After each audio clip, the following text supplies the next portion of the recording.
Bismillahirrahmanirrahim. Assalamualaikum warahmatullahi wabarakatuh. Kembali lagi di channel ini.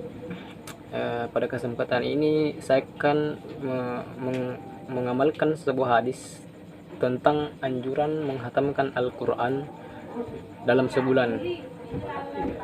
Yakni hadisnya an Abdullah ibnu Umar qala Rasulullah sallallahu alaihi wasallam ikra'ul Qur'ana fi sahri qultu inni ajidu quwwatun hatta qala faqrahu fi sab'i wala tasidu ala zalika.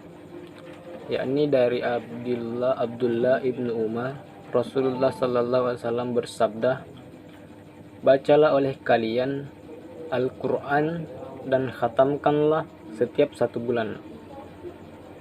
Jadi aku berkata, aku mendapati diriku mampu melakukan melebihi itu, sehingga beliau bersabda, bacalah olehmu dan jangan menghatamkannya kurang dari 7 hari. Hadis riwayat Al-Bukhari. Jadi adapun keutamaan dalam membaca Al-Quran, yaitu mendatangkan kebaikan dan ditemani oleh malaikat. Kemudian yang kedua, mengerjakan ibadah paling agung, terus diangkat derajatnya. Kemudian mendatangkan rahmat dan membuat hati merasa tentram. Kemudian membantu orang tua di akhirat. Jadi saya akan menjelaskan sedikit dari keutamaan yang sudah saya sebutkan tadi mengenai keutamaan membaca Al-Quran. Jadi Rasulullah Sallallahu Alaihi Wasallam pernah bersabda, bacalah Al-Quran sebab ia akan datang memberikan syafaat pada hari kiamat nanti kepada para pemilik, pembaca atau pengamalnya. Hadis riwayat Ahmad. Jadi hari kiamat merupakan sebuah kepastian yang akan datang. Kita tidak pernah tahu kapan hari kiamat tersebut, bagaimana keadaan kita saat terjadinya, dan apa saja yang sudah kita bawa untuk menghindarkan diri dari siksaan pedih di akhirat nanti. Jadi jika dosa-dosa kita amat banyak, tentu jaminan neraka jahanam sudah di pelupuk mata. Namun sebaliknya, jika pahala dan amal kebaikan kita yang sangat banyak, meskipun di hari kiamat itu akan tiba, kita sudah siap karena ganjarannya adalah surga. Jadi salah satu keutamaan dari membaca Al-Quran sebenarnya, sebagaimana sabda Rasulullah Sallallahu Alaihi Wasallam, itu memberikan syafaat ketika hari kiamat tiba. Jadi memberikan syafaat ketika hari kiamat tiba. Jadi Al-Quran bisa menjadi saksi di hadapan Allah Subhanahu Wa Taala bahwasanya ketika kita hidup di dunia, kita sering membaca Al-Quran. Tentu itu bisa menjadi penolong agar itu terbebas dari siksaan yang pedih. Maksudnya itu Al-Quran bisa menjadi penolong kita di akhirat kelak. Kemudian adapun keutamaannya Al-Quran ketika kita membacanya itu mendatangkan kebaikan dan ditemani malaikat. Jadi dari Aisyah radhiyallahu anhu pernah meriwayatkan bahwasanya Rasulullah Sallallahu Alaihi Wasallam bersabda, seorang yang lancar membaca Al-Quran akan bersama para malaikat yang mulia dan senantiasa selalu taat kepada Allah. Kemudian adapun yang membaca Al-Quran dan terbata-bata atau tersangka-sangka di dalamnya dan sulit atasnya bacaan tersebut, maka baginya 2 pahala. Hadis riwayat Muslim. Kemudian tidak ada suatu ibadah apapun yang tidak mendatangkan kebaikan kepada pelakunya. Karena Allah sudah berjanji bahwasanya setiap kebaikan itu sebesar biji zarah, tapi akan dibalas juga begitu dengan kejahatan sebesar biji zarah.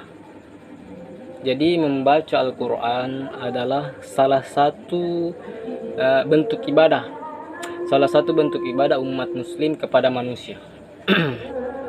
Kemudian mengerjakan ibadah paling agung.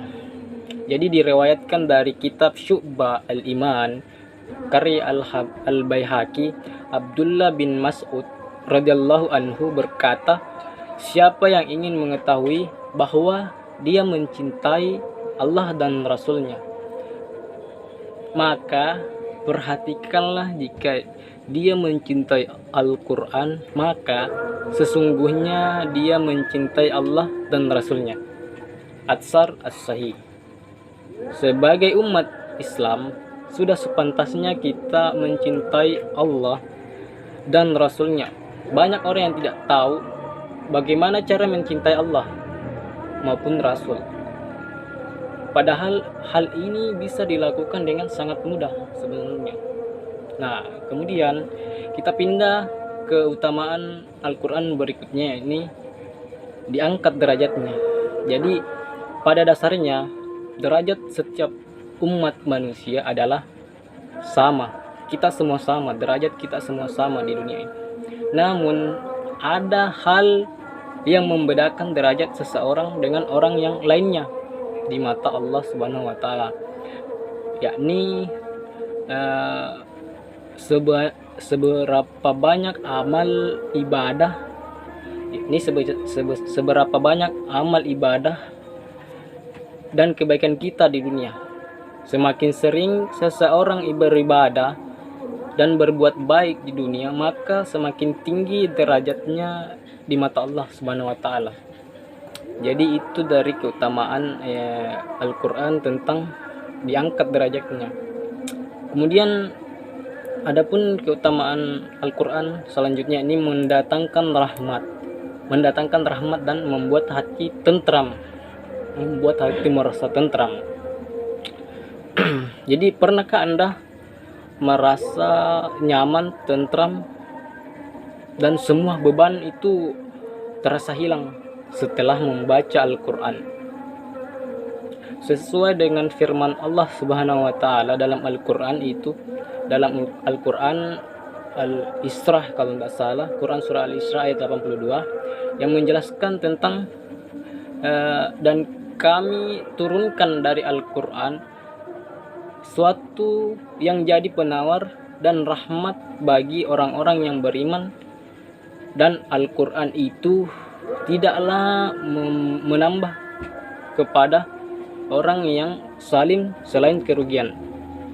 Quran surah Al-Isra ayat 82. Itu dari keutamaan Al-Quran yang mendatangkan rahmat dan membuat hati tentram. Kemudian kita pindah ke keutamaan Al-Quran selanjutnya, ini membantu orang tua di akhirat. Jadi keutamaan Al-Quran itu begitu banyak sebenarnya ketika kita membacanya. Jadi keistimewaan dan keutamaan lain yang akan didapat ketika kita membaca Al-Quran adalah bisa memberikan syafaat untuk kedua orang tua kelak di akhirat. Asalnya orang yang sering membaca Al-Quran adalah orang yang senantiasa diberikan kemuliaan oleh Allah Subhanahu wa taala.